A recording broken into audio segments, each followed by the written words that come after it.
This week in the podcast, we're sitting down to take a deep dive into the one and only Hideo Kojima. What makes him special and why do we all love him? We also catch up on the games we play in anticipation for a big release. And on the Pixel Pix Showdown, it's all about the subverting expectation as we name the best surprise moments game. All this and more on this week's Pixel Parents podcast.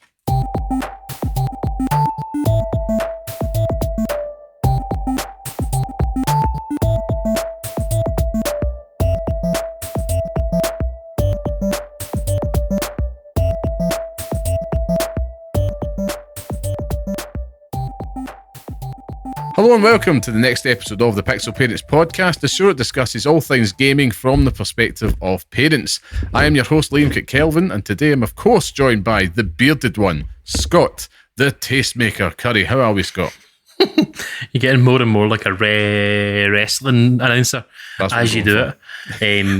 I'll get you a job in ICW one of these days. I am indeed Scott Curry, and I'm certainly here. It's been an emotional few days, an emotional week. Yes. With the little one, finishing nursery, graduating nursery. I'm sorry, right? I'll come back to this point, right? But graduating nursery, and preparing ourselves emotionally for primary one, and the expenditure of purchasing a whole uniform for this tiny human, it's disgusting. What really is. What a racket that whole nonsense is. Like, let's get logos on your jumpers for £9 million. Right, okay. I'm going to derail this now, right? Because I'm with you, right? It's an absolute racket. But I don't remember at school going in with presents for the teachers and all that on the last day, right? My house was littered, right? And we both have spouses in the education system one way or another. Mm-hmm. I'm like, it's good, it's cool, right? I get the sentiment, but I'm also like, oh my goodness, like there is so much.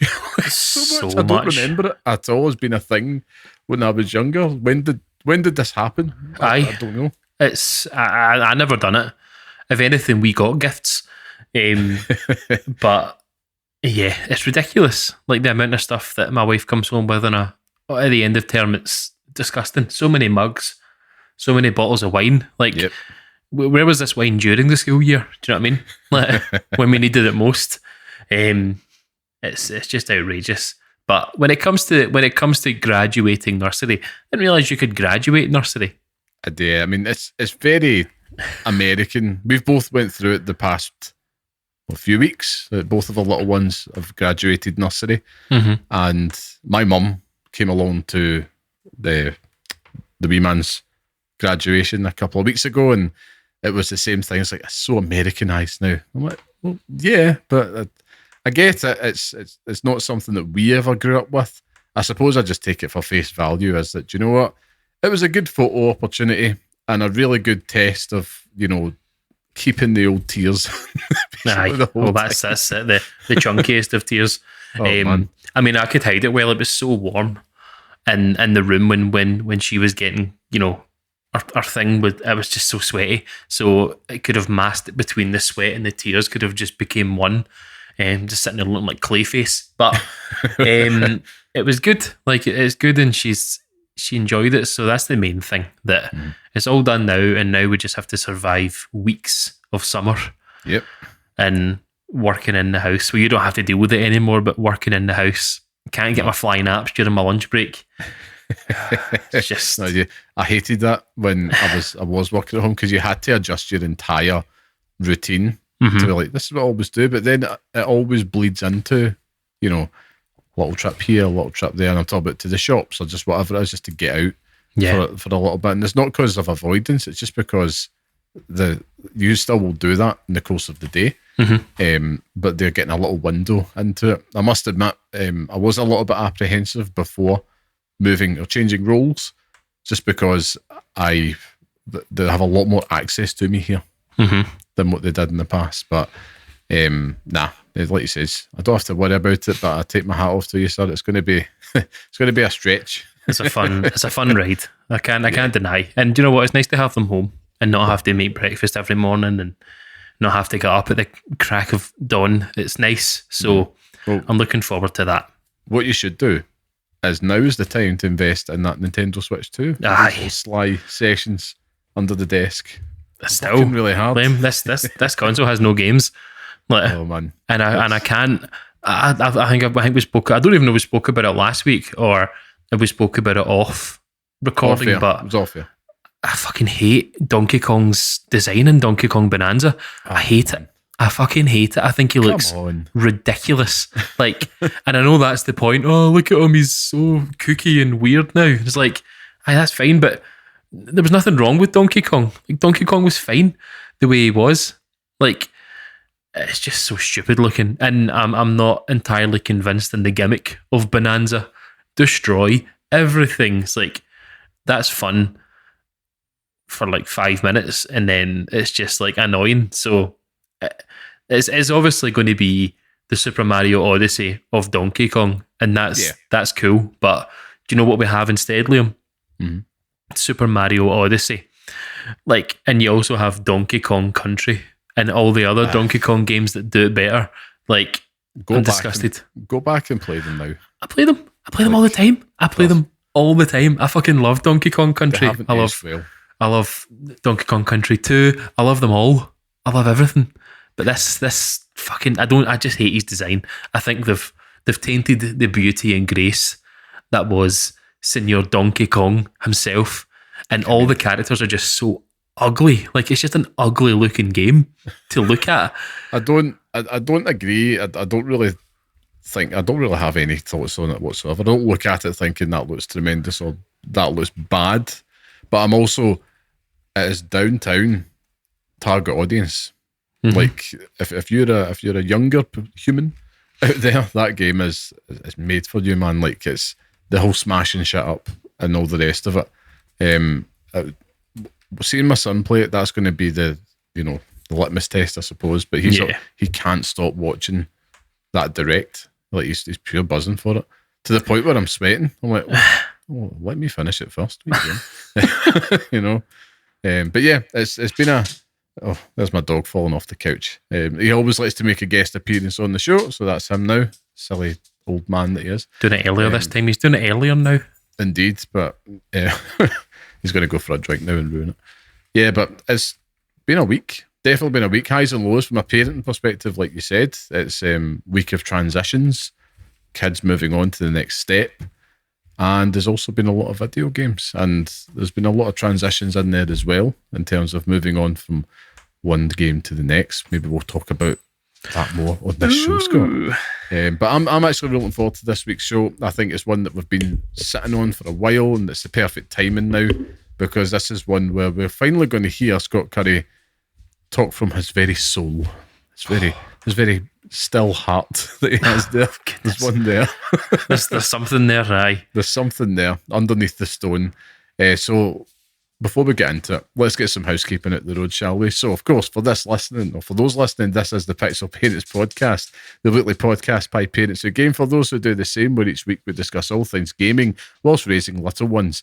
If you want to be part of the podcast, come say hello and share your thoughts with us at pixelparents.bsky.social on Blue Sky, or write to us at pixelparentspodcast@gmail.com. And if you like what you hear and you want to support the show, you can leave a 5-star review. And please, of course, share this podcast online with your friends. That really does help us out, spread the word. And of course, thank you to everyone that joins us each and every week. So with that out the way, Scott, what have you been playing this week? What have I been playing this glorious week? It's been an exciting week, Liam. One that's actually started off quite slow and then ended up being very, very busy. But kicking off the week with the final chapter. I can finally remember that Deltarune has 4 chapters so far, and I finally finished off chapter 4 of Deltarune this week, and it has left me with the biggest gaping hole in my soul since finishing it. Like, I finished the game and, I sat just like, what next? Like, what to do now? And I couldn't face playing anything else. It was like, even so much so I was like, let's just go back around one more time and just do it again in a different way all over again. It's outrageous how good that game is. and I'm going to sing its praises. I'm going to sing it, shout it from the moon, because it feels genuinely like must play games. It's one of those, like, if you were to ask me top 20 games of all time, for me it is up there. It is incredible. It's visually incredible. It's an experience in itself. It's emotional, and I've said it before and I'll say it again. The music in that game, the soundtrack in that game is just disgusting how good it is. Yeah. Like, I'm listening to it when I'm going for runs and stuff, and it's just like, they might only be a minute and a half long, but it's sustaining the soul, Liam. It's also on the Nintendo Switch. It's also, propping up the game store on the Nintendo Switch too. So there's definitely something there. I think that if you could get it for a decent price, there's something in there, man. Like, it's just filled with so much soul, and the story, like, I wasn't 100% sure where it's going, and I'm probably still there, to be honest with you, but it's setting up to be an incredible, I don't even know if it's a second half, or whatever, a third of the way through, 2/3 of the way through, I'm not sure, but it's just incredible. And now we just have to wait. Toby Fox has said that the space between the last 2 chapters and the next 2 chapters is going to be smaller, so hopefully we can fire it out quickly, but I'll have to replay it again at some point, because it's just incredible, man. I absolutely love it. So it's as I say, I finished it and I just sat like, what now? I guess I'll die. Which I kind of felt like doing through the week because it was so bloody hot. Disgusting. So bad. It was so bad. It was so bad that I actually slept in the living room floor because it was too hot. It was just like, I'd rather just not be in bed. Even with the windows open, it was hot. So I slept on the floor in my living room, on the wood, cold floor in the living room, so I could try and be cool. And my back now still hurts because of it. But post finishing Deltarune is then, I said this last week because I'm the professional one on the podcast, but I had to look through our emails. I was like, let me go and take a wee peek and just see what's popped up. And we actually got a code from Limited Run Games for Gex. Lovely. Gex. I mean, what's not to love? I have such a weird history with Gex because I can't remember if I owned the game or I had a demo disc for it. But I seem to remember having played the Christmassy snowy level in the third game about 3 million times over the course of my young childhood. Yeah. But it's the trilogy, so Gex Trilogy. So you've got Gex 1, which was from 1995, 2D platformer, which was originally released on a 3DO. What's the 3DO, Liam? I've went a blank. No idea myself, mate. No idea myself. Never had one. Never seen one in the flesh. But it also got ported to the PlayStation 1 and the Sega Saturn. Yeah. I'd never played it before. No, you never played Gex on the PlayStation? Never played Gex on the PlayStation. Never played the first one. I always just assumed that Gex 3 was the only Gex. Yeah. But, I'm learning now that it's not. And you know what? See for a first go around, it's definitely worth a shot. Do you know what I mean? Like, I think that, and I'll get to this later on in the sort of breakdown of this, but I think that for an initial go at this sort of series and what it eventually turned into, it does a decent job. Do you know what I mean? Like, it knows what it is and it does it well. I want to just say this off the bat. After I played Gex 1, I was like, I'll maybe play Gex 2, Enter the Gecko, but I didn't, because I just wanted to get to the main course, which was Deep Cover Gecko, which is just ridiculous. As I say, I played Deep Cover Gecko, or Gex 3 as I'm going to call it from now on, as a child, and I played it a lot. So much so that, I still remember all the weird quips and, the fact that I used to think that Anna Nicole Smith was in the game. Turns out it's actually not Anna Nicole Smith, but it's actually some other random model. But Gex 3, I think it was out in 1999, so I would have been at least 8 when I played it. And I remember thinking, this game's incredible. I love this. This is the best thing I've ever played. I think it came out, when I was 8, and I just don't remember playing anything else. But the trilogy itself, it is not it's not like remasters of the games. They're not remaking these games. It is simple emulations of the games that you've got there. Warts and all. Do you know what I mean? Like, there's a few risky jokes in there that even now I was like, can you say that? Like, and I think that's the whole allure of Gex, is that he's the cheeky one. He's no Mario. He can make lewd comments to females and get away with it because he's a gecko. And but I think that, you know, when you start playing it, because you know it's an emulation of it, as you suspend all disbelief when you're playing it. You understand what you're getting into here, and it controls exactly as you think it controls. Terribly.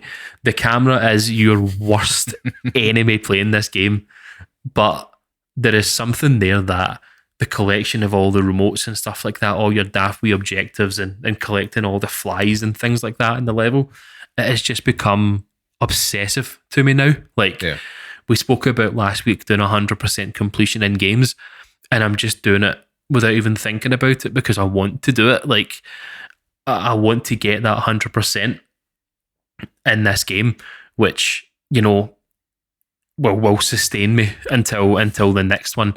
But it brings me on to my biggest gripe with this game, Liam, and it's one that having sort of made my own thoughts about it and going to read the overall thoughts in the world about Gex, the Gex Trilogy, is that in the third game, when you go into a level, kind of like Super Mario Sunshine, so you jump into a TV basically, and it takes you to a different zone, and they're like relating to films and movies. So there's an army zone, cowboy zones, there's a Christmas zone, you know, you name it, it's got it. But when you log into it, you've got 3 objectives. So one of them might be do this on a level, second one might be find this certain thing, and then the third one might be another daft wee stupid objective that you need to go and do. Once you finish one of those objectives, it takes you completely out of the level and you have to restart the whole thing all over again, which is just a complete nightmare. So it's like you literally have to do everything again.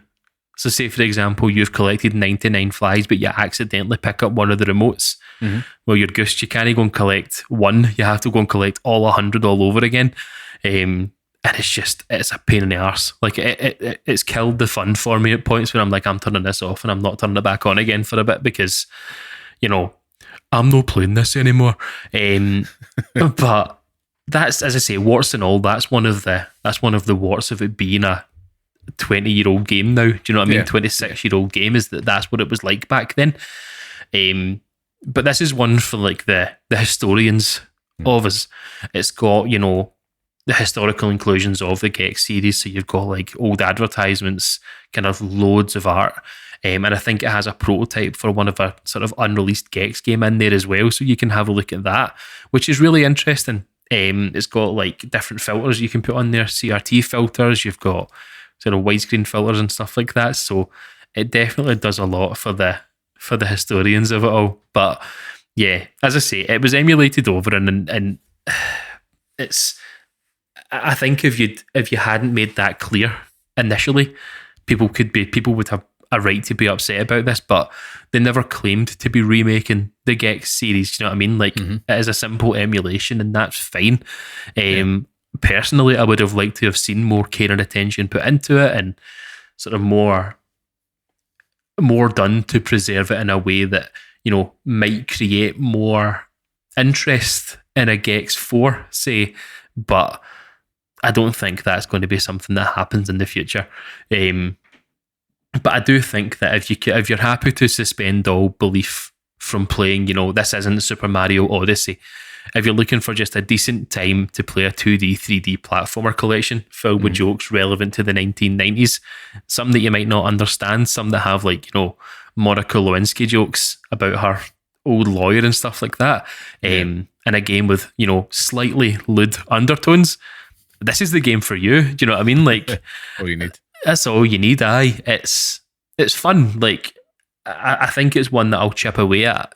It's maybe one that I'll jump in and play a level or two and then jump back out of. But it was a fun wee ride with it. I'd say that. Good. And you playing anything else this week? Because I know you were talking a lot. You were skating a bit about another game that you were playing. What was I playing? One that you were having for review, perhaps. Oh no, I can't talk about that yet. Oh, is that for next week? That is for next week. That is look under how I've teed that one up. That is under embargo at the moment, but there's a very interesting game I'm kind of in my platforming era these days. But that's one that I definitely would recommend the parents of us listen to it because it's incredible. So yeah, have a listen to that. We watched this space. Love it. What can I say? It's not like me to do that. It's really not like me to do that, but aye, interesting. So when can you talk about Redacted? Would that be Redacted? Next week. Yeah. At the time of recording, it's something that I can't yet talk about, but and I don't want to get into the whole hassle of thinking that I've done something wrong, so I'll just leave it till next week and then do it from there. Sweating. Enough of that for 1 week. Are you playing anything else then? Seems like a pretty busy week though. It has been. It's been filled with like just daft wee things. I've been really wanting to go and play the Rematch beta and stuff like that. On the Rematch thing on Game Pass, I really want to play that. We should arrange a night this week. I think so. I'm genuinely in a holding pattern now for Death Stranding. This is me just like playing everything. I started a Dark Urge playthrough of Baldur's Gate 3. Don't intend on playing anything more than I played, but I got off the Nautiloid, and then that's me. I'm now like, nah, I don't want to play this anymore. I started playing Tactics Ogre Reborn again for an hour or two just to kind of pass some time. But again, the minute that Death Stranding pops at midnight, I'm done. I'm away, and I'm off to the races. But I've also been playing Redacted, and it feels kind of like that Simpsons thing. It's like the Atlanta Falcons. Atlanta Falcons.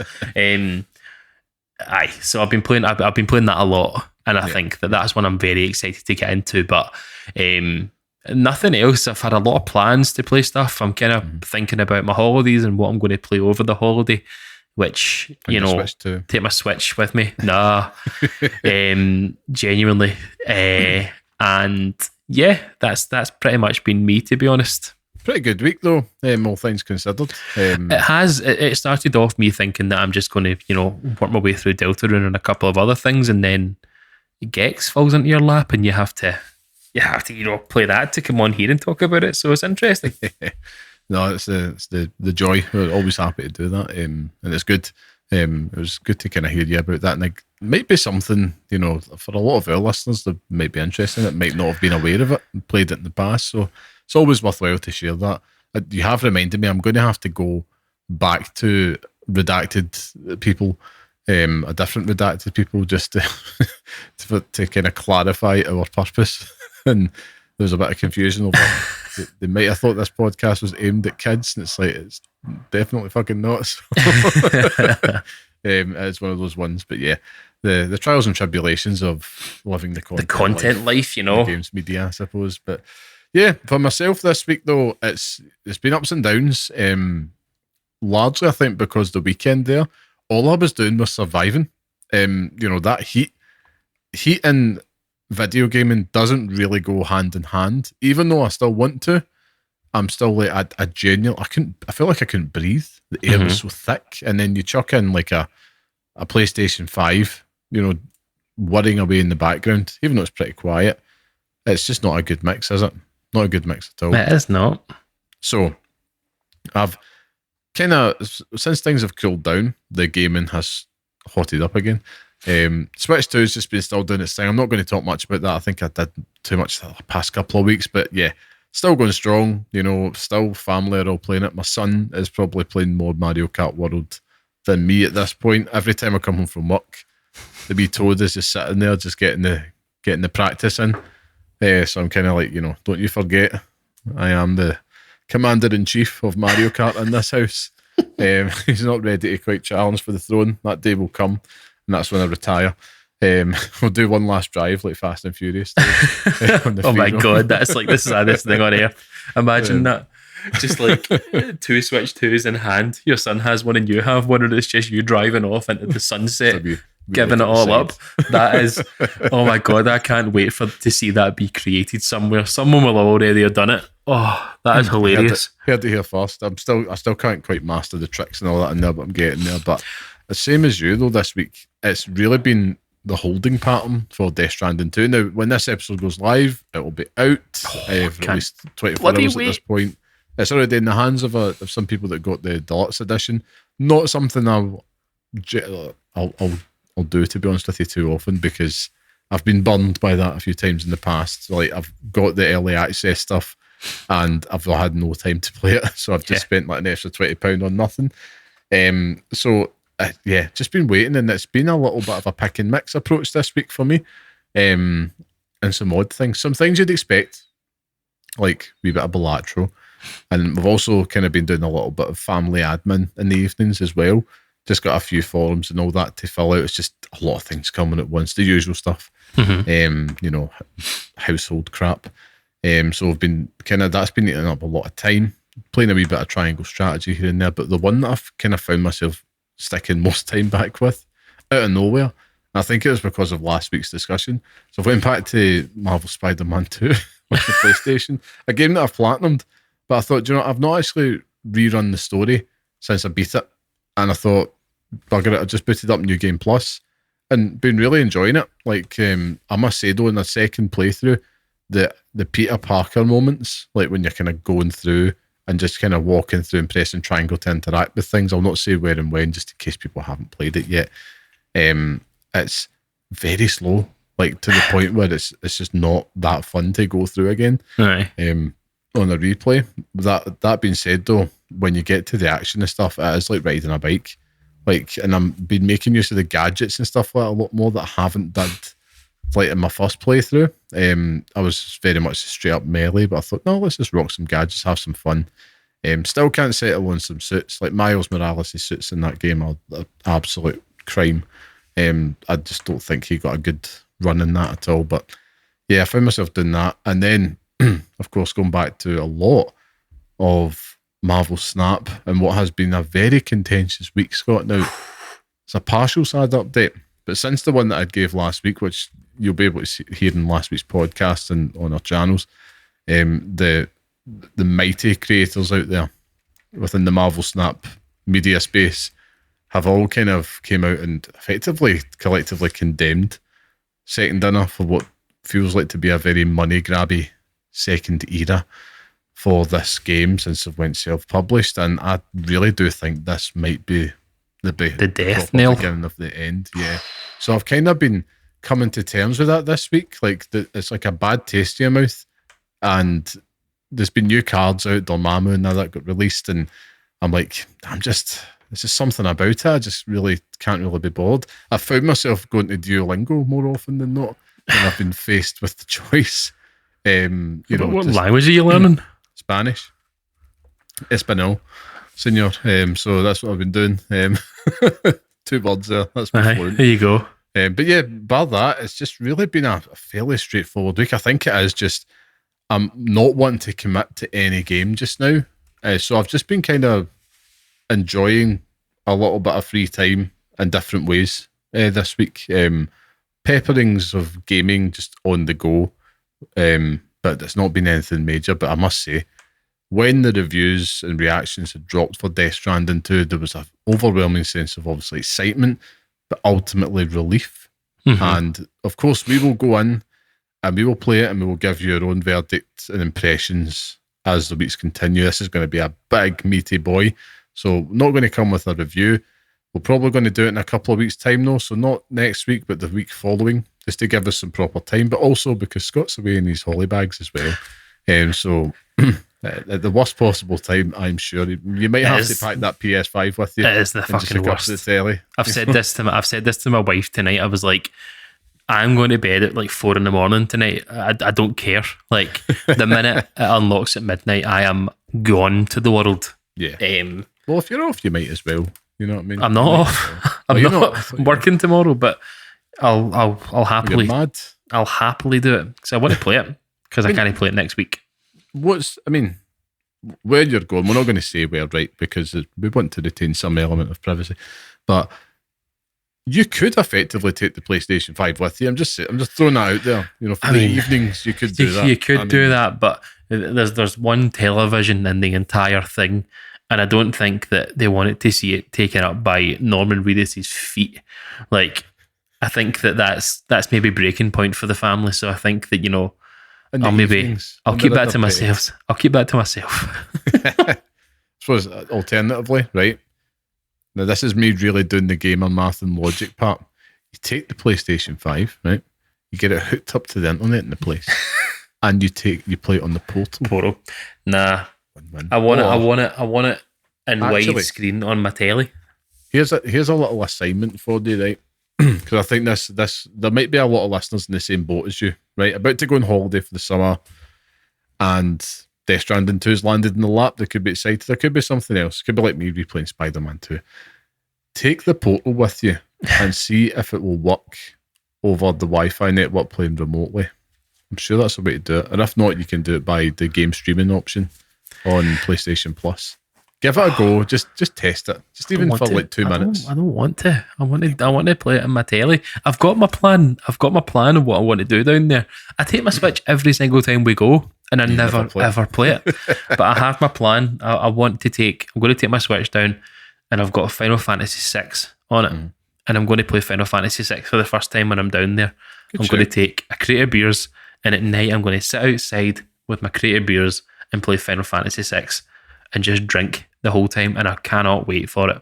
That sounds like a good plan. To be fair, sounds like a good plan indeed. But yeah, it's let's say, bar that though, man, it's been a pretty straightforward week, I have to say. It's just Death Stranding 2 is all over the place, and that leads us on to our main topic this week. And we can't talk about Death Stranding 2 on the beach without talking about the creator, the auteur behind it, of course. And it's Death Stranding 2 launch week, so what better time to take a look back at the career of one of video gaming's genuine auteurs out there, Mr. Hideo Kojima. Scott, it's well documented, right? We all love Hideo Kojima, but nobody loves Hideo Kojima more than you, right? Goes without saying, right? Put a pin in that for a second. I think more people do love Hideo Kojima more than me. I think that the correct point to be made is that nobody loves Hideo Kojima more than me and our circle of friends. It's like, we'll do that then. We'll do that. But no, let's just go one better. Fuck it. It's the internet. That's what we do. It's been a hell of a week. Let's just stake a claim for it. Let people come for you, Scott, because you are the hero of this show. Let's do it. But it's a chance for us. I've been really excited to talk about this because way back before the Pixel Parents podcast, right? Both Mr. Scott Curry and I had a little gaming site as well, and there was one time we would sit there and cover the big gaming shows, do little blog pieces, etc., the odd review. It was a good way for us to kind of keep in touch with the journalistic skills that we had built up when we had first met as younger men. And there was one time, it was an E3, and it was when Metal Gear Solid 5 got a first proper showing. Like, it was a big, meaty trailer. I think it might have been one of the first ones when you saw the White Mamba within it. And I just remember sitting in there, we were watching E3 at the same time, and this was like peak Scott Curry, Hideo Kojima hype. And you must have wrote, no joking, a dissertation, and we put it on the website, just breaking down this trailer. And from that moment, it's like, I always knew this man loved Hideo Kojima, right? But Jesus wept, I have never seen it on this level before. And, that just comes from a sheer love. And it wasn't, it's about the property Metal Gear Solid, but it's about this magnetism that Kojima has and able to get people really deep and obsessed in his world, looking in between the lines, the meaning behind the meanings, etc., So I'm going to kick things off, Scott. How did you come to love Hideo Kojima and why?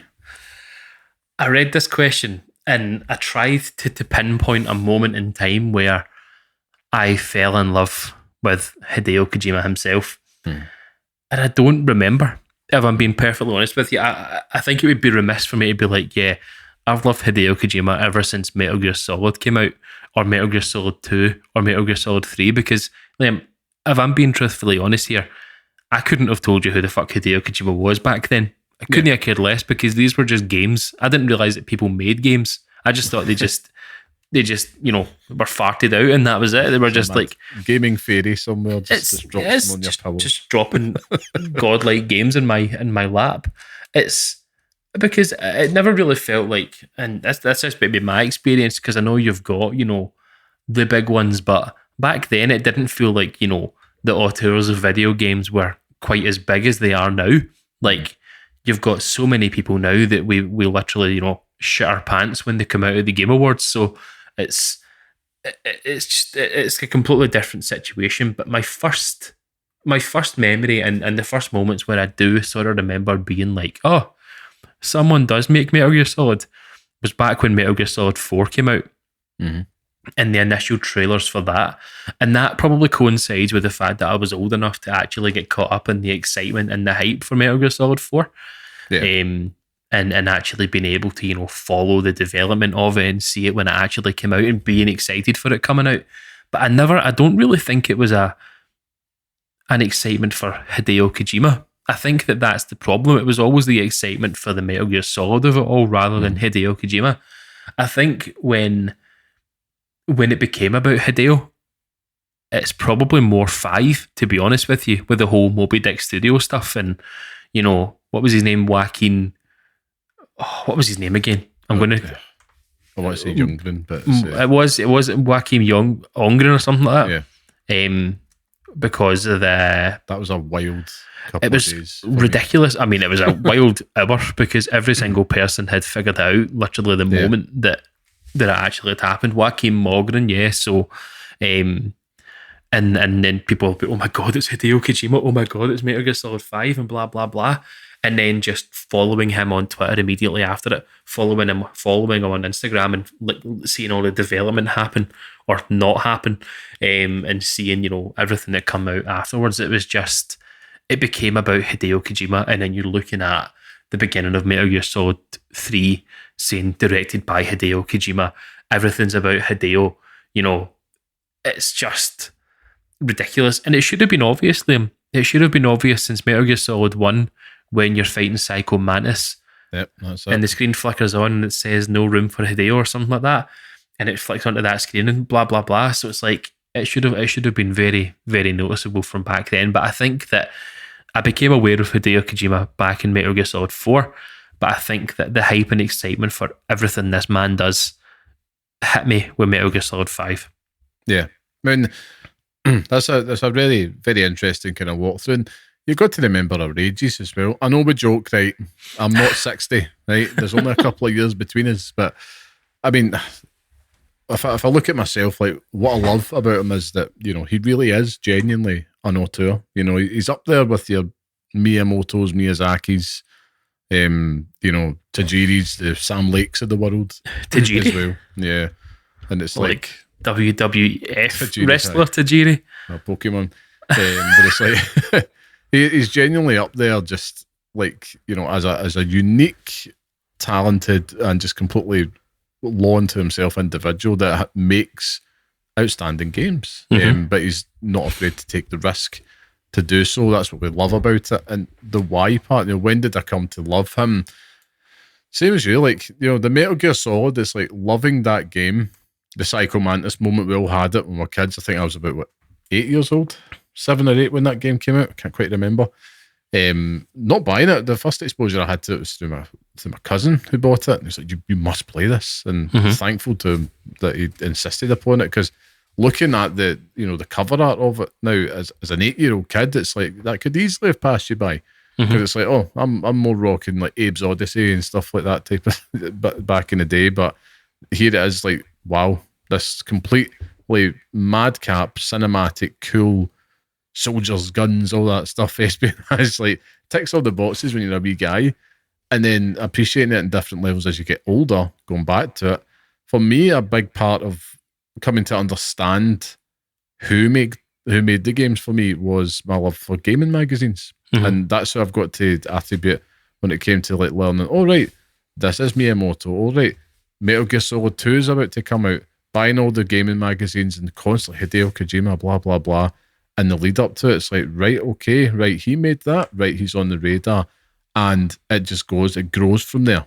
Because that's effectively, I feel like for most people, that's how you'd come to know him. I'm not going to sit here and pretend, I sat and played Snatcher and, I've followed his career ever since then because A, I wasn't born, and B, bullshit. I think it's different to kind of retrospectively go back. But I mean, listen, we all know what his breakthrough moment was. But before we get through to that, I suppose, like, on this note of his past, and we're not going to stay here for too long, I mentioned Snatcher, but I know that you had went back, obviously with your love of Metal Gear Solid, particularly in the lead up to 5, and went and played like Metal Gear 2, Solid Snake.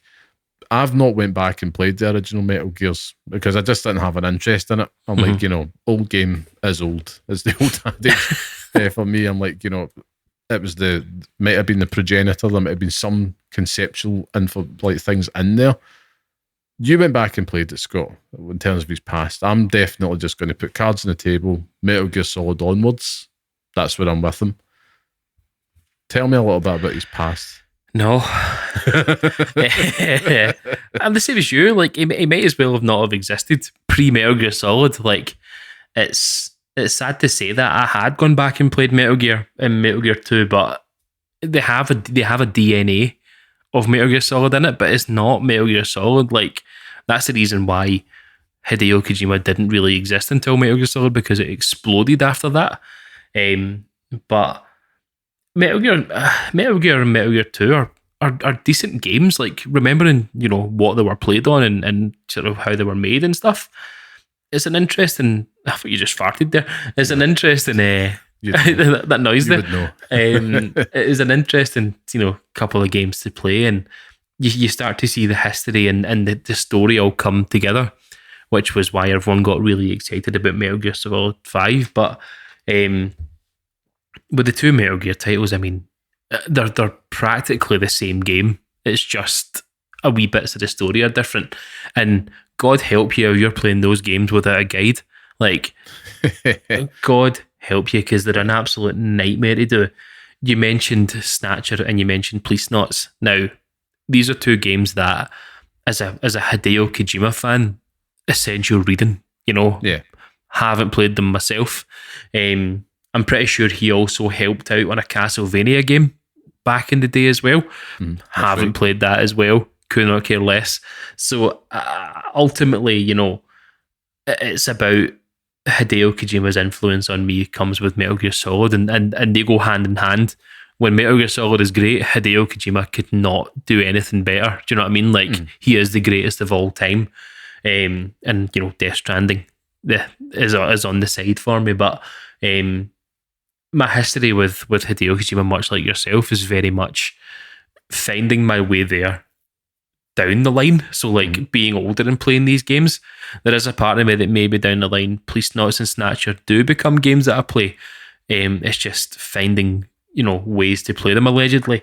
But it's just, I'm just tired of people who, I've loved Hideo Kojima ever since I was born. Actually, when I was born, I had the glasses. I had the GF Ray glasses. I suppose there will be a certain group of older gamers than I out there that's not an impossibility, but it was just different. It's different for us and our generation's perspective, I suppose. Like, and that's where we're coming from. Just for a bit of clarity there. And I want to say, just whilst I've actually got it in my head, there was a podcasting group called the Kojima Frequency that I used to listen to, I used to listen to religiously, but I don't know if they're still going anymore. I think they stopped back in 2023, but they would basically talk about all the history of Hideo Kojima. So if you're interested in actually learning about him, that's where to go to. Great shout. I know, the man himself is, I credit him with a lot of this kind of age of the video game auteur that we're in and we've been fortunate to be in. We've been lucky to kind of grow up with video games. And that's how we kind of, he's a genius, he's a madman, he's a rockstar, he's all things in between. We've had like Sam Lake, I mentioned earlier, is kind of in the same league as him. And, obviously they're great friends and have similar brilliant, mad creative minds. And, games media, I think, really do have a lot to owe, and also Kojima owes a lot to them in terms of bigging up that profile. For the first time, games aren't being made as toys, as something in the living room. It's made by artists, people that have something to say about the world, have a very unique way of kind of looking at it, and games all of a sudden being appreciated as art, as creative endeavours. And Hideo Kojima, ticks all those boxes and more. He's one of the granddaddies of it all. It's testament to the fact that you cannot play a Hideo Kojima game without finding out that it's a fucking Hideo Kojima game. Do you know what I mean? Like, you see it's like movies. Do you know what I mean? A Spike, what'd you call him? Spike Lee joint. Spike Lee. Like, it's just like that. Like, you don't see that in all these games now. Do you know what I mean? Like, if Sam Lake was to throw that into an Alan Wake game, you'd be like, fine, that's cool. Like, Miyazaki, I think that he does it a wee bit more now. Yeah. But, I think he's earned that right.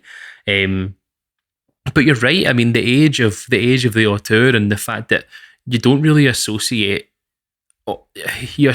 games with auteurs, but sometimes the auteurs are bigger than the actual games themselves. Oh yeah. Like, Sam Lake is bigger than Alan Wake and Control as a franchise. Hideo Kojima is bigger than Death Stranding, and you're not even looking at this now. It's like the reviews for Death Stranding and the reviews for Alan Wake and stuff like that are talking about Kojima, or are talking about Lake and stuff like that as they do it.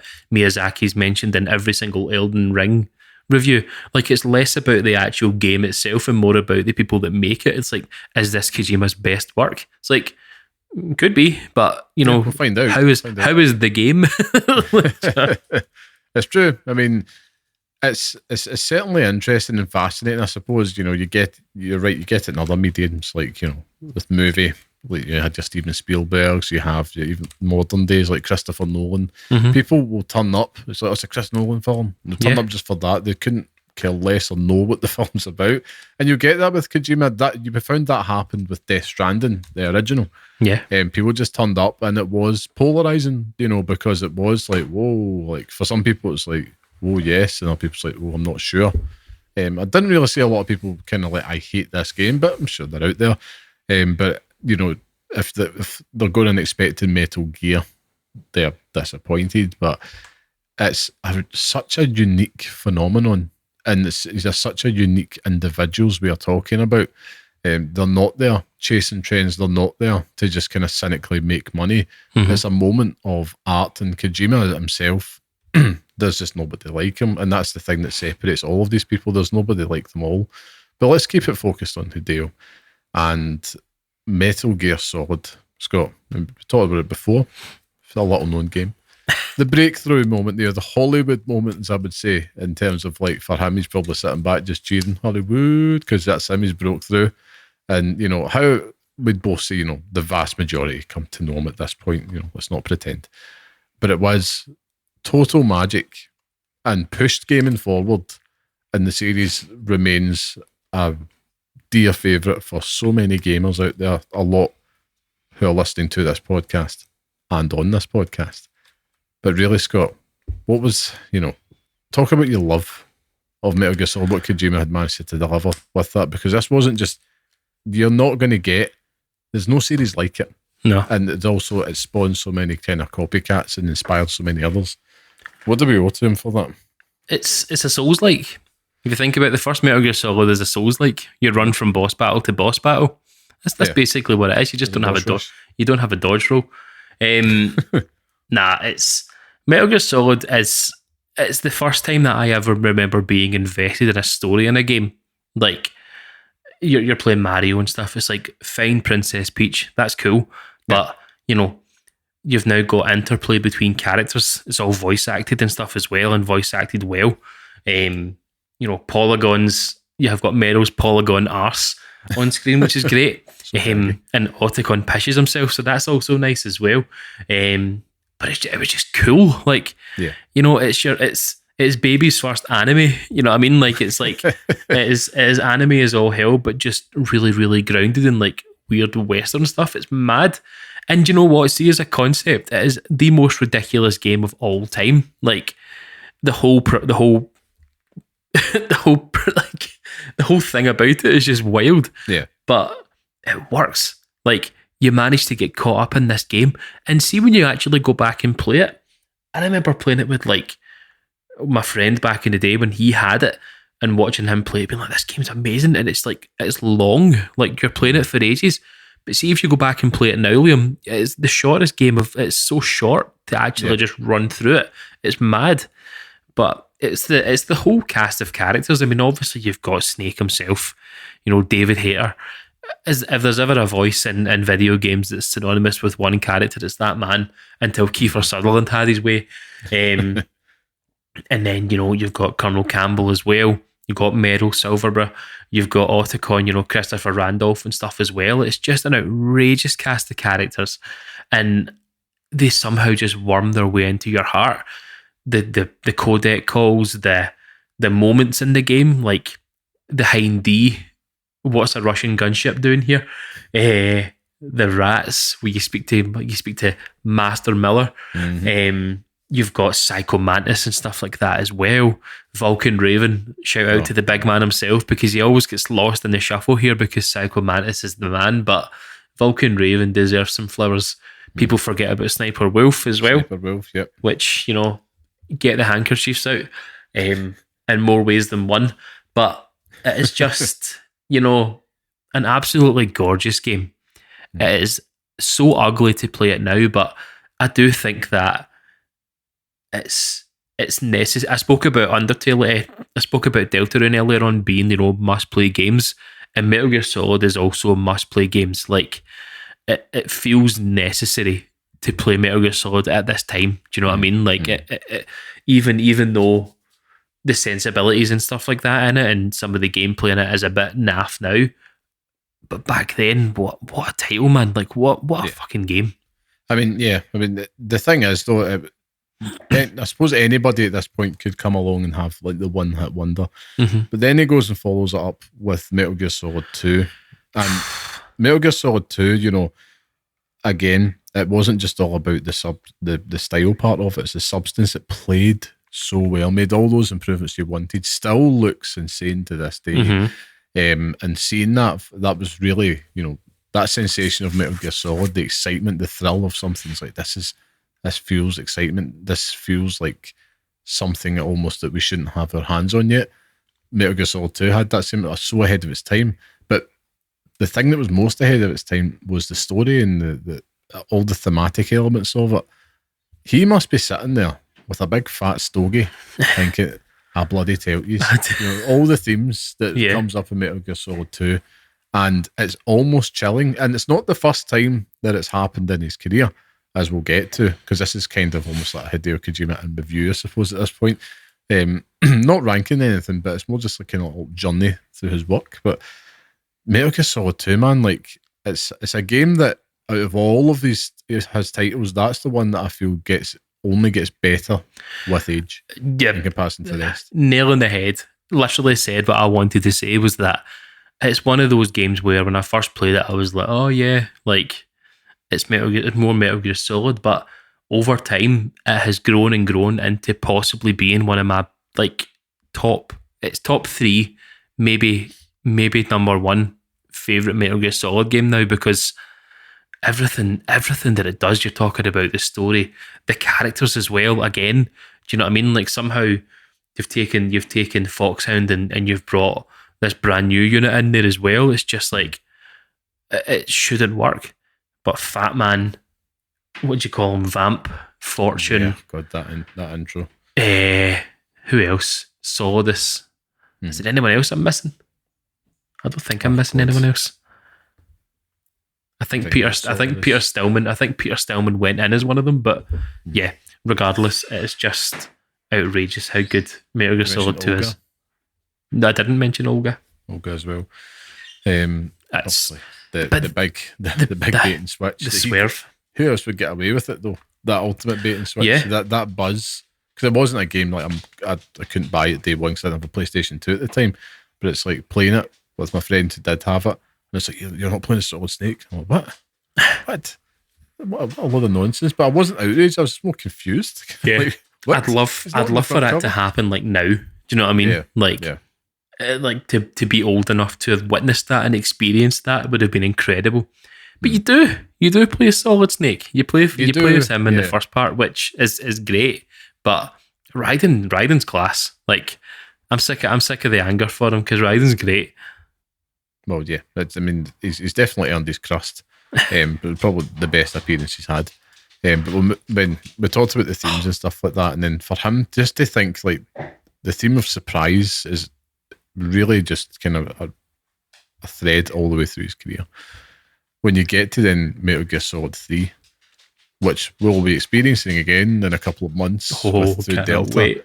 And it makes sense to me, chronologically to do that, but I understand why they're doing it.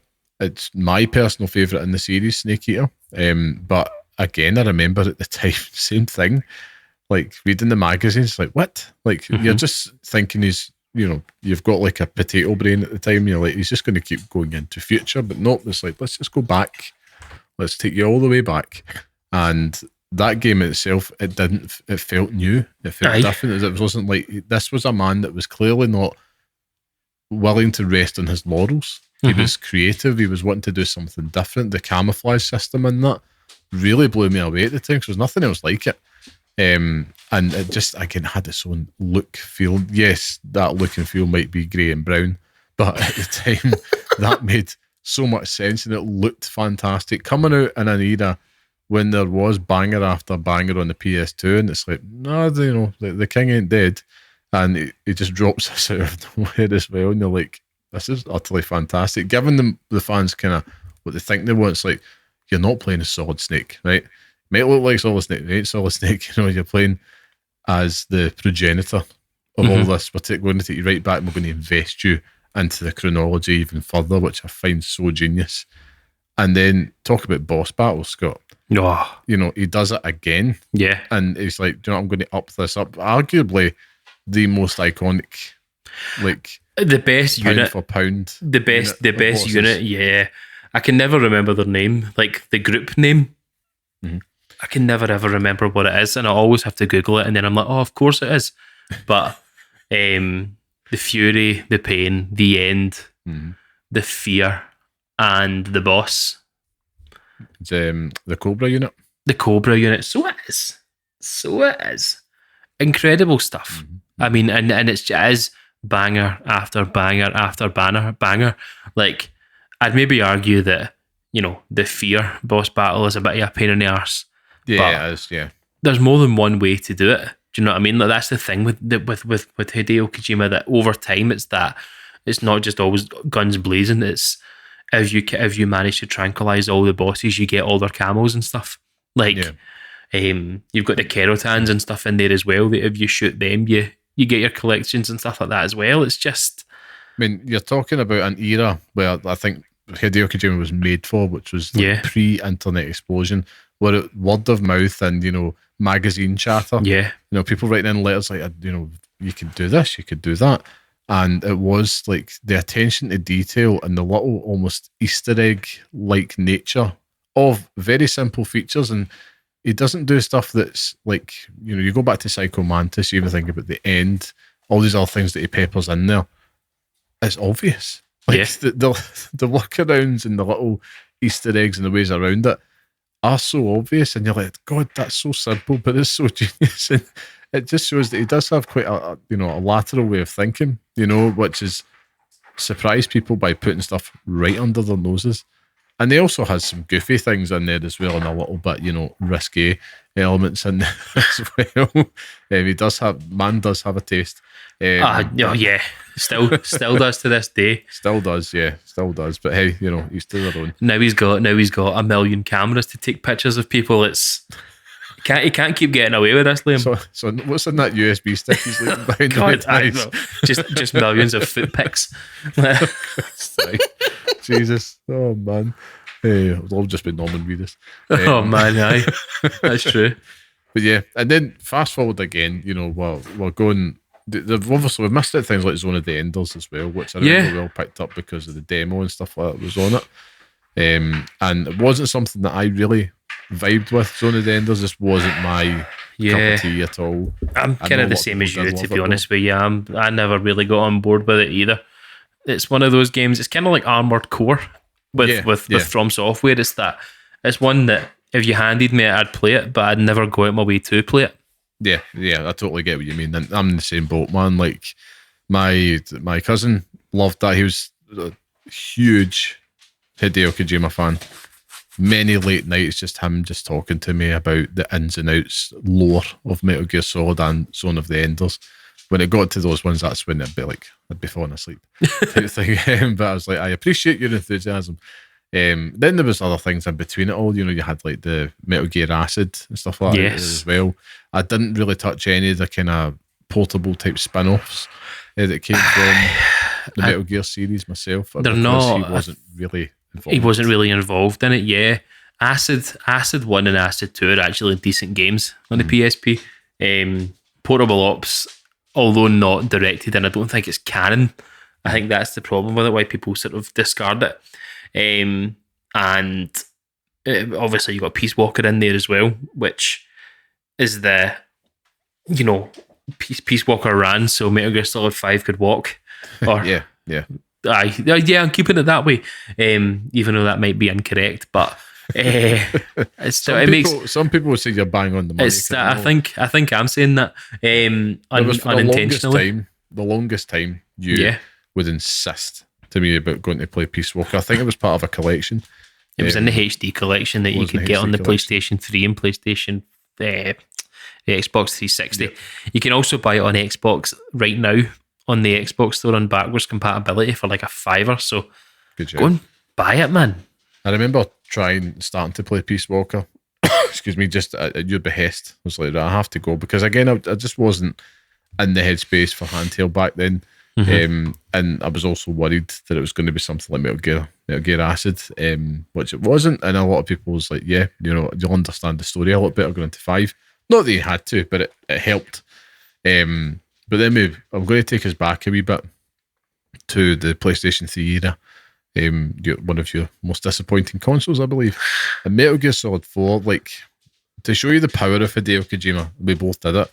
You know, he made us show up for that console. Yeah. You know, he made us show the fuck up. And I remember the moment when I was so glad that I had the PlayStation 3 because I had bought it for Uncharted because I was young. I had, you know, full-time wage for the first times coming in. I thought, fuck it, I'm just going to go buy it. And it's far too big, far too heavy, and far too expensive. Playing Uncharted, loved it, but I was like, and I was toying with trading it in and then seeing it on the side of the bus, the ad for Metal Gear Solid 4.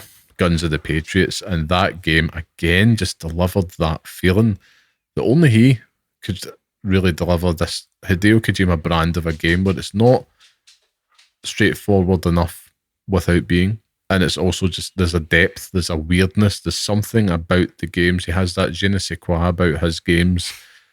I had to squeeze that in there. I know, you had to. I'm glad you did. But it's the only way to describe it. The Opticamo system, the Beauty and the Beast unit, I absolutely loved in that game. And, you know, the wee odd characters, Drebin and stuff like that as well. Like, you had so much character. It's kind of almost the ugly duckling of the series, though, I have to say.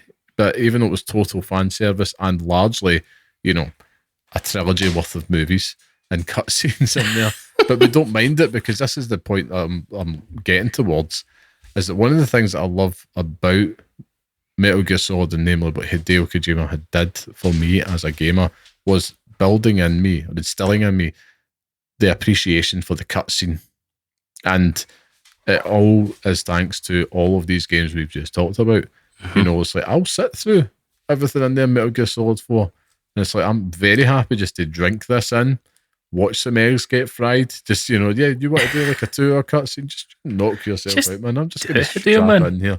Go for it, mate. And it did, like, you know, that was like, quickly became a main event for me for gaming. I've always loved it since Metal Gear Solid and the PlayStation. Like, I would love nothing more than watching events unfold, even though it's like I'm not playing anything. But it's the feeling of earning it, progressing the story, getting to a big story beat and it pushing you on. That constant loop that we've seen done before that, and since then as well. But Hideo Kojima just made it cool as fuck. For me personally, that's the only way I can describe it. That's the genius element of him. The Rockstar element of him. Then we're going to start to wade forward a bit, because this is a bit of a fly-by night too. We talked obviously Metal Gear Solid, Hideo Kojima. Hand in glove. That's basically what it is. That's what he's known for. And you think that his employer at the time, Konami, would be really fucking buzzing about that, but we're going to have to get to now, which is the era of Metal Gear Solid 5 and Ground Zeroes, the greatest paid-for game demo of all time. It's talk about depth. I think it was a weird but kind of smart decision. Probably in hindsight, released that as a free demo would have been better overall, but it was such a proof of concept almost, which is like we're taking it open and it's Metal Gear Solid, but not as you know it. Once again, adding an element of freshness to things, shaking things up for better and for worse. Then this is when the rubber starts to hit the road with the conflict between Konami and Kojima as well. And, the build up to that. I remember being at work and you texted me about what the events unfolding, when he was effectively not part of that anymore. They were taking his name off the games, everything. It was unlike anything you had seen because you couldn't really fathom it. No. So wait a minute, you're getting rid of the geezer that's put your most successful thing out there. That don't make a lot of sense, but there's also a lot of, friction, backroom, conflict that's happened there. And I think really it was always bound to happen. When we look at the end product of Metal Gear Solid 5, the Phantom Pain, and Ground Zeroes as well, the thing that's most heartbreaking about it is that you can feel that's the product of a broken home, effectively. And I say that as one myself. It's like, it's one of those ones where this is a kid that just needed, it needed just a little bit more attention in that sense. And this was the one that didn't get a lot of kids. It didn't get the attention when mum and dad were falling out when it needed it the most, just to kind of help it be a little bit more rounded. And the disclaimer, I'm not saying that's the case for all people from a broken home, but it's the only thing that could come to mind. And I'm with you, I'm from one of them. But it's, that's what it felt like. Like Metal Gear Solid 5, despite it having the best gameplay in all of the series, and to this day, it might change after Death Stranding 2, the best gameplay he's ever put out. It was just this sad sensation of it being underbaked, undercooked, didn't deliver on the story promise. And it's important to reflect on that chapter with Hideo Kojima because, we don't get it right all the time. No. And, to grow, sometimes you have to break free, break out, or just break relationships sometimes. And I think that's what's happened. It's not putting him at fault, but he wasn't faultless. I don't think it was just all of a sudden powers that be restructured at Konami and booted him out. It's obviously been a tactic for something that had been brewing. And I always found it strange afterwards because naturally the gaming community put their arms around Kojima. It's like, no, he's given us so much. He's an auteur, he's a genius, he's somebody that we want to protect. I feel like the biggest benefactor though out of the Kojima and Konami fallout was Jeff Keighley. I don't know. I feel like that was the biggest benefactor because since that moment onwards, he's like, no, I'm your dad now. Like, you're coming on. You come with me, Hideo. That's it. Just don't listen to them. You're mine now. That's it. It's difficult to talk about that period in time because I had so many hopes and dreams for Metal Gear Solid 5. You did. And, taking what we got, and I think you've said this a lot in the past and stuff, and it's taken a while to come to terms with it, but even if you had given Hideo Kojima 2 more years to make that game, I still think we'd all been disappointed with it. Like, it did nothing to wrap up any of the story for the game already. Do you know what I mean? And then everything that's been shown since. So I think it was just, by the end of it, it took too long to make and never lived up to the hype. But it flew by because it played really well. Do you know what I mean? but it's still the sorest pain in my heart. Like that we don't know the background and stuff like that. But it also gave us Kiefer Sutherland as Venom Snake, and Troy Baker got an acting gig out of it too. So, and without that, we might not have had Higgs in Death Stranding. Very true. Very true. I mean, it has all worked out, and that's the thing. Like testament to his endeavour. You think about it. I think it was around about the October that year. It was 2015. Phantom Pain came out, so it was about October that year. All the shit hit the fan. By that December, he's kind of reopened the Kojima Productions effectively at that point, hasn't he? So it's quite an interesting turnaround. It's also very quick. And I remember like when they were talking about the deal with PlayStation for Death Stranding, which we'd come to know. I can't remember if it was revealed the name at the time, but it was just that deal that him with Andrew House just kind of sitting there together, and it's like, right, he's back, he's cooking again, and we then have this 4-year wait to get to Death Stranding. And we saw the trailers and all that, and the lead up to that was so intriguing because the original trailer was like, what the fuck is this? And still after you play, it's like, what the fuck is this? But it's one of those things now we look to the future of it, and the freedom element, the good and the bad, the Kojima Productions era, I suppose. And it was inevitable, after I think with Metal Gear Solid 5, don't forget, he had the Fox engine. Yeah. And he was bigging that up hard. And it's kind of hinting at the time beforehand that he was wanting that freedom. He was outgrowing the publisher at this point. And I think he'd been on that journey to kind of discover what is his sweet spot. His voice is now greater. Death Stranding, whilst I was so happy for him, because it's like, as a creator, it's really important to at least have that moment to go with absolutely no shackles and try and create something and tell something. And the whole Strand game, that concept and the sentiment behind it, the theme of connection, etc., it really is unlike anything else out there. It's a very, very serene, chill experience with random tar ghosts chucked in there for good measure and babies strapped to your chest. But it's definitely, I remember in the lead up to Death Stranding, what I recall the most was actually the both of us, we're just not sure. And you were I actually bought Death Stranding before you, because you were like, I'm not buying it. You were just like, I'm just not sure. I think it was that I don't want to be disappointed thing. Yeah. And you weren't actually sure. It took a while at first, though. I remember it got its hooks in me, and then I put it down. And then by that point, you're like, no, it's got its hooks in me, and I'm so glad. And then obviously you go into platinum it twice, and it's become one of your most favourite games by him. But you do also understand as well, which I appreciate, that it is polarising. For me, it's not a game that I would say I hate, but it's just for one reason or another. And I think it might be just because I'm a parent as well.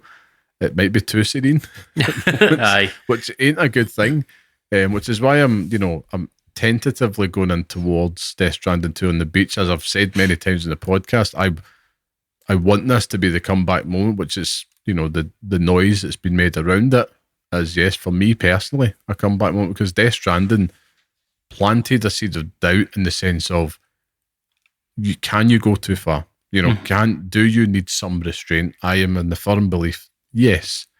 And what I'm hoping to experience with Death Stranding 2 this week, when you're listening to this, I'll be playing it, is that sensation of, here is someone that has responded, listened, and taken on board that feedback to galvanise his vision, to make it more crystal clear, not compromised it, galvanised it to the point where, right, we know what this is about. It's fully you, but you've also given us a little bit more there that people need. You've probably strayed too left field. Mm-hmm. Let's just bring it back to the centre a little bit. And for Hideo Kojima, coming back to the centre is still very left field. But no, 100%. I think, we haven't mentioned the elephant in the room, which, kicked off Death Stranding, which was a playable teaser for the game Silent Hills. Of course. How could I forget? Which had Norman Reedus in there as well. That was lost to time, and now we've got Death Stranding.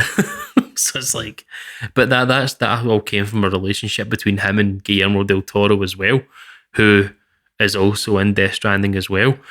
It's just Death Stranding is a game for Hideo Kojima just to put all his pals in, just so they're kept in time. Like, like that. What was that album? You know, Death Stranding or Hideo and all his friends.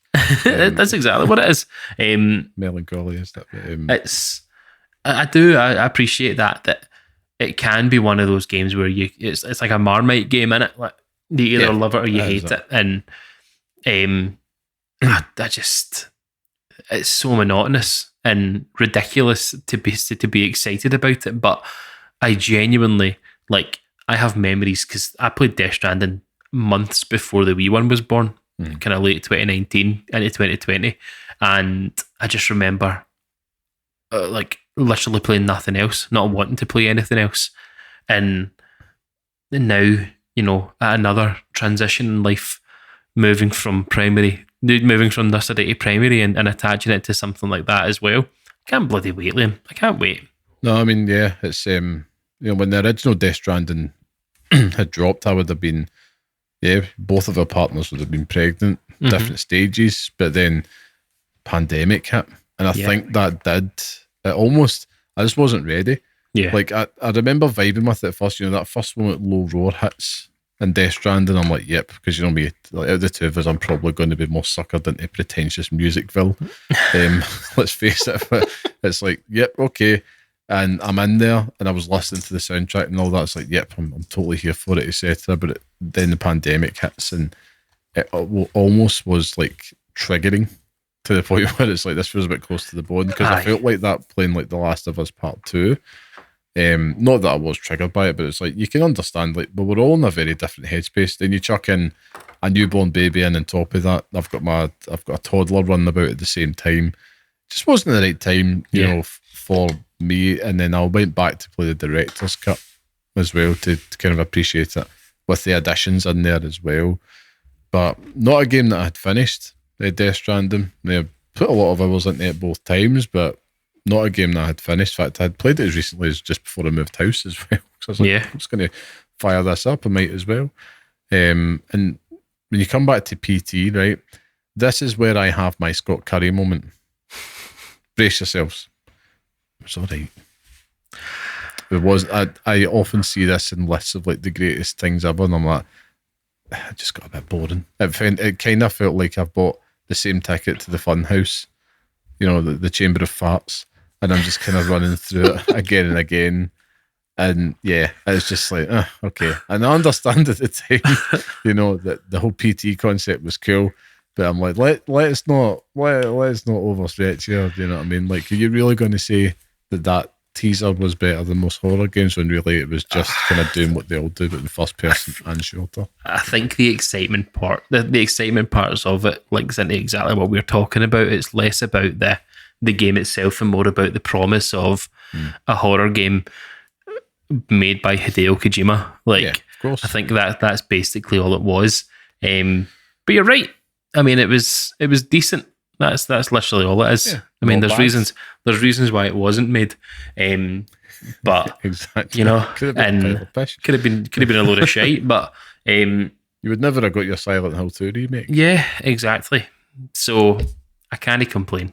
Exactly, and we'll move on to that because we're talking about the future of Hideo Kojima here now. And you mentioned horror games, and that is now.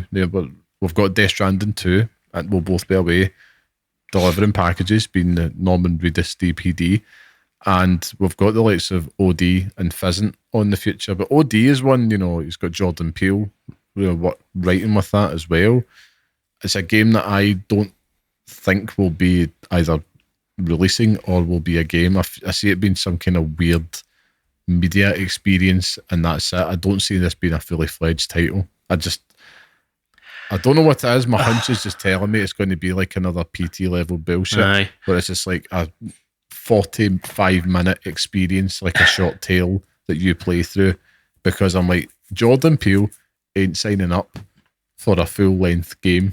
Like, this is something I want to believe it. Yeah. But because I want to believe it so much, I'm being like, no, don't do it, Liam. You're going to get disappointed. My argument against that is that it's Xbox. Now, it might be Xbox, just, give us anything, Mr. Kojima, give us anything, even if it is a 45-minute experience with random face scanned characters. But I don't know. It's hard to think about a future where that exists, because it's probably going to come out in the Xbox 720. Do you know what I mean? So, come on, everything you can play it in your toaster. Aye, well, that's true. Aye, I'll put it on my $900 ROG Ally Z when it comes out. You know what I mean? It feels to me like it's very cool. The partnership itself is very, very cool. Obviously, I remember at the time on the Kind of Funny Games cast, Greg Miller just predicting that and it coming out of nowhere. And it's like, that is the slam dunk of the century. But, I think that's him throwing Xbox a bit of a bone if it does come true. There's just something about there. I'm like, I just don't see how. I also think that it's Xbox throwing him a bone as well. Do you know what I mean? Yeah. Like, once Death Stranding 2 is done, what next? I mean, personally, if it's me, just stop making shite and just go back and make Metal Gear Solid. Konami's good now. Do you know what I mean? Konami are fine. Just go and make that Origins of the Boss story where you're in World War I and stuff like that as well. All the groundwork is there. Like, I just remember it always being like storied past where they'd gone and done loads of research back in, like, what's the name of the place in World War I? Normandy.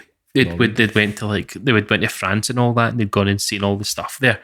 And it's like they were preparing for this origin story of the boss and how she became the boss and the birth of Ocelot and the battlefield and stuff as well. And it's like how the Cobra unit became the Cobra unit. It's like, that's what I want. That's what we all want. But then fucking Konami and Kojima shat the bed. Well, I mean, I just want to wrap things up on the future, like, because we do have, like, I think you're going to get what you want. I have a prediction here, Scott, right, with Pheasant. And I obviously see more collaborations and, down the line, because Kojima loves some swag. He sold that Death Stranding 2 jacket that went out in like minutes. And the guy loves to sell awful looking futuristic sci-fi swag, right? Because, I'm sorry, if I wore that cutting about the street, I'm getting jumped for no the right reasons, right? But I digress. I think he's going to end, because he's now starting to drip feed the hints at the retirement at the end era. I mean, he's 61 years old as well. I mean, he looks fantastic for his age. And you would think he's in his 50s, nothing but compliments for that. Also looks after himself, lives a good life.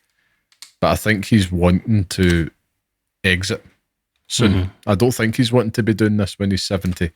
I really don't. And I think that he's going to kind of end things in the home where his fame launched.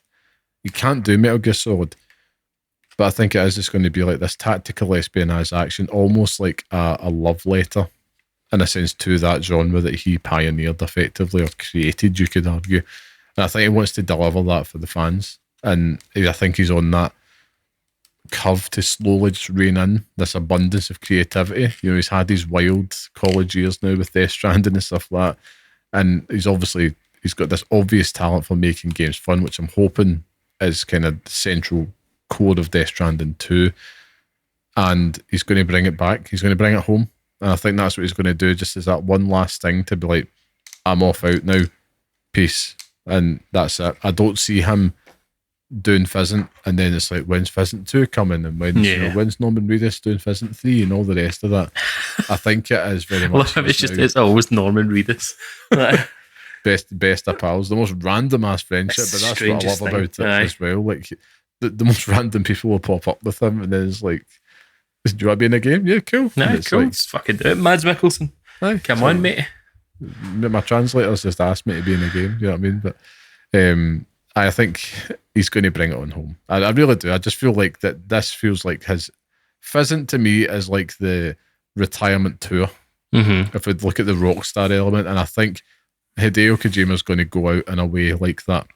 I think he's going to. It wouldn't surprise me if he puts something in the game, almost like his retirement message, or something weird like that. It's kind of like, "Thank you, I love you, goodbye," and that's it. And honestly, I could see him just not doing the kind of press tour afterwards. It's like, we invite you into Kojima Productions, preview, game for review. That's it.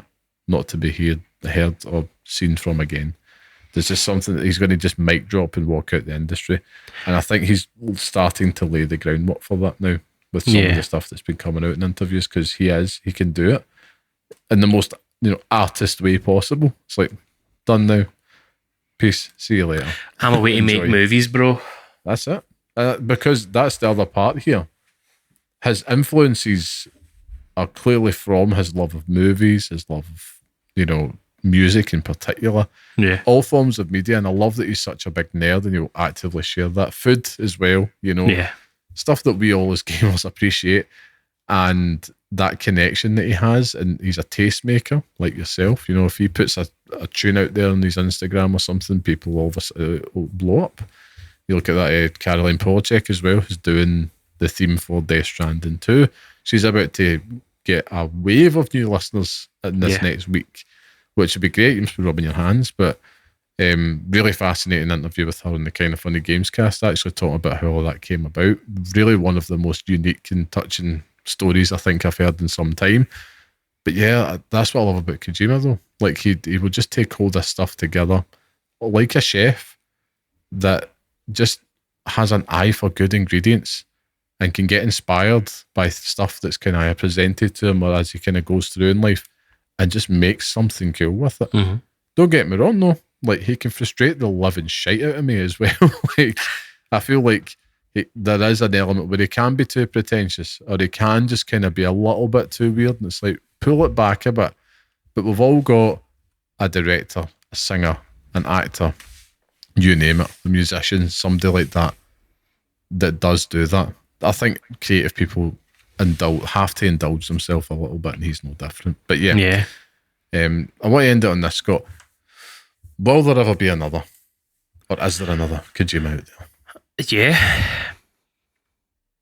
There you go. That's it. There you go. That's it. There you go. You've Kojima'd me right then. It's true though. Like, yes, question. You're saying that, but I spoke about it, last year talking about Sam Lake. Yeah. I think that Sam Lake is the closest thing that we have to Hideo Kojima in our era. Yeah. Do you know what I mean? Like that man he's not shy about putting his own influences in games. He literally places himself in games like Hideo Kojima. He wants to move the industry forward in a way. He likes making weird shit. Like I've seen feet in his games. Hideo Kojima. Like it's just he's the closest thing that you're going to get to it. And you spoke about Miyazaki before, but I'm sure there will be. Like I'm sure we're going to see in the future, even guys like what you call them, Neil Druckmann and stuff like that as well. Like they're bigger. Mm. They're bigger than the games that they make. Like and that's the thing with it. It's genuinely creating that now. I think Neil Druckmann gets a fucking shittier ride on it because his games are mass marketed and stuff like that. Yeah. But I think that if he wasn't at Sony making The Last of Us, he still would have made The Last of Us. Like I think that game still gets made just on a smaller scale, and we're talking about it being, we're already talking about being one of the greatest games of all time, but we're looking at it as one of the best games made by an indie developer. Do you know what I mean? Like it's it's still Neil Druckmann at the end of the day. It's just ridiculous. But the exciting thing is that video games are so massive that they could come out of anywhere. Like we're looking at Joseph Fares, already. Like he's made a massive impact on it, and his games are just all about his influences and throwing like his imagination down on a sheet of paper, and it's just all coming together. I'm trying to think if there's anyone else recently that has come out in my head that I can think of. I mean, there's so many in the indie space, in particular, that you'll constantly. There's even like, I often have the thought about people that could be the next potential Kojima that just aren't in the right space. Yeah. Where is the next Kojima, the next Todd Howard, that type of thing? Also, you love Todd Howard. Even the guys like, it's obviously not one person, but the people who made like Expedition 33, like leaving Ubisoft and coming together and making that game. Do you know what I mean? Like sometimes it is your environment that you have to leave to get better and stuff as well. Randy Pitchford, not. I'm a bit tongue in cheek in there, but you're at it now. So. I have to say the name just to get it out. I'm trying to think of who else makes games. I mean, you got like Celeste, Maddie makes games as well. Yeah, like Toby Fox. I mean, there's so many out there. This is what's happened. All the Kojima, obviously, I'd actually say, he is largely responsible for that kind of cult of personality, I suppose, almost around it, where you've got people that are so invested in the person behind it. And it does have its drawbacks because it's not just one person making the game. It's a team of highly talented wizards out there that bring these things to life. But he leads them, or they lead them into making something special. They have a vision. They stick with it. The Cory Barlog, for example, there, Sony Santa Monica. There's so many there. Brian Itaha, I'm sitting there playing Spider-Man 2, but at Insomniac games, there's people out there of very different levels, but there's only that rare few that will sit there alongside Hideo Kojima. When you're right, Sam Lake, Miyazaki has earned it now for different reasons. He's probably more of in terms of the craft of a game, but he's also capable of creating such deep, rich lore, having that vision there and collaborating, with Big George Railroad Martin and all that. The exciting thing about Miyazaki is that does he create lore or do we create it himself just by how ambiguous everything is in the game? Do you know what I mean? We've got Vatividia to thank for that. Yeah. That man has single-handedly created lore for the Dark Souls series that nobody would ever have thought of. George Railroad Martin. So stupid. I know. But yeah, I think, to answer my own question, of course there's another Kojima out there, but there is, and there never will be, one Hideo Kojima. But on that note, Scott, I think it's time for us to move on from the man, the myth, the legend. So that means that it's time for the Pixel Pick Showdown. So where each week we each pick a game from our chosen theme and decide which one deserves to live on in the Halo Pixel Picks list. It's a late one then. He's dying. It's our definitive list of the best games we recommend and pass on to the next generation of gamers. Now, last week's theme was Best Game 2 100%, with Marvel's Spider-Man becoming the latest addition to the list. And in this week's Showdown, we're debating what best surprise moments game we think should feature on the Pixel Picks list. Now, the topic itself is a bit of a surprise because even Scott was asking me, what the hell do we mean by surprise moments? So, bit of clarity. What we're looking to pin down here is the best game that either A, featured a mechanic or a moment in there that was surprising, or B, it itself, the game, was a pleasant surprise upon release. Something that either you weren't thinking much of, went on the radar, went on to become an old-timer, that type of thing. So as always, last week's winner goes last, which I believe was you, Scott. It was indeed. Because you put Spider-Man on the radar first. So let's get to it. Now, I'm going to keep things brief here, right? So I've got my honourable mention here, locked and loaded. Now, my honourable mention this week goes to Tetris 99, okay, which is a game we didn't know we wanted or needed, Scott, but blending that Battle Royale trend at the time with the best game ever made, it shouldn't work at all, but it did.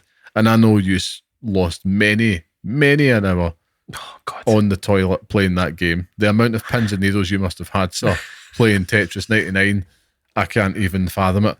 But yeah, it was, in terms of a surprise game, something that you were like, I didn't actually know that this was something that I need, but that sounds genius. And you play it, you immediately get it.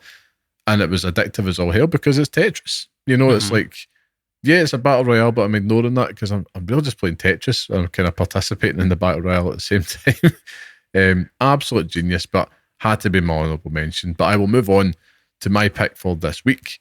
And this one here, now it was a surprise for myself personally, but I think collectively as gamers, because if anybody out there was expecting this to come out and be a modern masterpiece that it ended up being, I would have to get out the big old bullshit horn because nobody was thinking that. They're probably thinking it's a sequel to one of the best 7 out of 10 games ever made. The game that I'm picking this week is Alan Wake 2, because, again, going in, we didn't expect much. You know, it was the ultimate surprise of quality. You know, pivoting to a more survival horror focus than the first ended up being a total gem and an achievement, astounding achievement in blending media, storytelling, world building, and yeah, like I said, modern masterpiece. And if you had said that to me 10 years ago, or 15 years ago, whatever it would have been, after playing Alan Wake, the original, on Xbox 360, I would have probably taken you to the local GP surgery to get your head checked. I thought you might have hit it on something, because Alan Wake 2 just did. That's the ultimate one. The surprise for me is it did not have the right. No. You know, a sequel to that game being this good, that will forever stick with me as being the ultimate wow surprise for me. You know, there's other games I could have picked, but we've got to be conscious of what's on the list here, Scott. Yeah, that's the difficult thing with it, because I had the same idea with like Bloodborne, for example. Like Bloodborne had absolutely no right being as good as it was, but it's on the list already. But for myself, it's similar thoughts to you, but 2 different games. So the first one that I picked is actually something that happens in a game that's a bit of a surprise, and it surprises you every single time it happens. I know it's not going to win, which is why it's my honourable mention for this week. But my honourable mention is actually from Prey, the video game. Yeah, and it's the mimics. It's the mimics in the game. Yeah. Every single time it happens, Liam, you absolutely shit your pants. Like, yeah, it is ridiculous. And as a you know, something that happens in a game as a feature, it doesn't happen enough in video games. Like, it is so clever, and it's incredible how well it works. And Prey itself just shows some love for it, because that game had absolutely no right being as good as it was as well. But my actual choice for this week, similarly to yourself, it's not Alan Wake 2, but it goes down the route of it had absolutely no right being as good as it was, and performing as well as it is and has and still does. And it was a game of last year, which was Helldivers 2. Oh, yes, okay. I mean, nobody, even before that game came out, nobody could have told you how well it was going to do and how incredible the numbers were going to be. I don't even think Sony could have told you that. I mean, I think, you know, we're looking at the strategy now when, you know, it's absolutely shit in the bed, but Helldivers is I think it's the fastest selling game in PlayStation history or something like that. That is correct. You know, making these stats up on the spot. But as someone who played it, it is incredible. An experience that is like no other. It is ridiculous. It is gorgeous. It is outrageous all at the same time. And coming off the back of Helldivers 1, which it looks nothing like, which we played for maybe half an hour one time and went, this is pish, and turned it off, to come out with Helldivers 2 in the way that they have and it be this roaring success is just ridiculous, man. Yeah, no, it really is. It's do you know what? I think that's a outrageously good shout for this week's one. I think we have to go ahead and give it to that, because you're right. I think as much as a surprise as what Alan Wake 2 was, personally, in terms of like wasn't anybody's radar, and I have to give a shout out to Prey as well, because that game is just filled. It's literally a surprise moments the game. Is it the best though? It's another question, but I mean, I think about the opening of that game in particular, which was a total like jaw-dropping moment, but I'm not going to linger on that. With Helldivers 2, you're right. This is something that just nobody seen coming, and the fact that it's still to this day, as you mentioned, such a thriving community. A game that I've not played yet.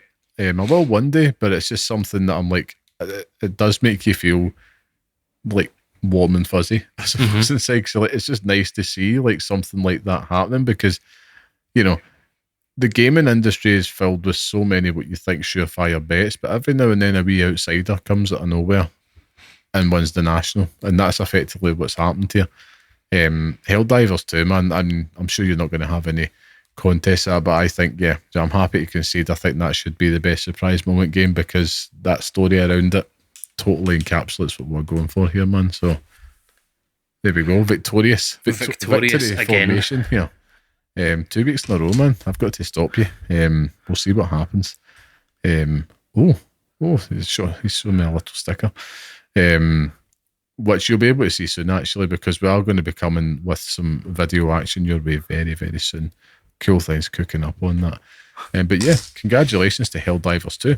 That is the latest addition to the Pixel Picks list as the best surprise moment game. Scott Curry's on a winning streak. I've got to do something about that. I need to maybe just try and change it to best Assassin's Creed game or something next week, just to try and game things in my favour. Next week, we'll have a special guest joining us as well. Just going to have to tune in to find out who that is. But on that note, that brings us to the end of this week's podcast. So thank you once again for joining us. And remember to support small independent games media such as ourselves. So if you like what you hear and enjoyed the podcast, please share on social media and tell your friends about us, or even leave us a wee 5-star review. Really does help us out. Makes a huge difference. Now, Scott, it's test time. So where can people find you online if they want to talk to you about Helldivers 2, about Hideo Kojima, you name it? I am on Blue Sky at llamaman.bsky.social. Talking shite and eating chewing gum. You shouldn't do that. It's bad. Yeah, well, you can find me, of course, on Blue Sky as well at carmelite.bsky.social, where probably this week I'm going to be tweeting a lot of stuff about this blockbuster summer we're about to head into, Scott. Jurassic World Rebirth is happening over the next week, so if you want to see my reactions to that, just come with me in the journey. We're there. It's almost for the super fantastic July that we're about to have. That's what we're dubbing it, Scott. Superman. Superfans. Oh, that's good, actually. So, interesting. That's good. And of course, a massive thank you to our own super fantastic producer and music man, the talented and handsome Mr. Sean Murray. So please go show him some love and check out his work on Instagram at barehandsdesigns and barehandsdesigns.com. And let me tell you, he is cooking something up very special for you all. And I can't wait for us all to share in that. And you can listen to the next episode on all major podcast platforms and follow us on Blue Sky at pixelparents.bsky.social. And of course, write to us at pixelparentspodcast@gmail.com. On that tired note, my brain is done, Scott. It's been a pleasure. But until next time, stay safe, stay sane, and thanks for listening. Norman Reedus.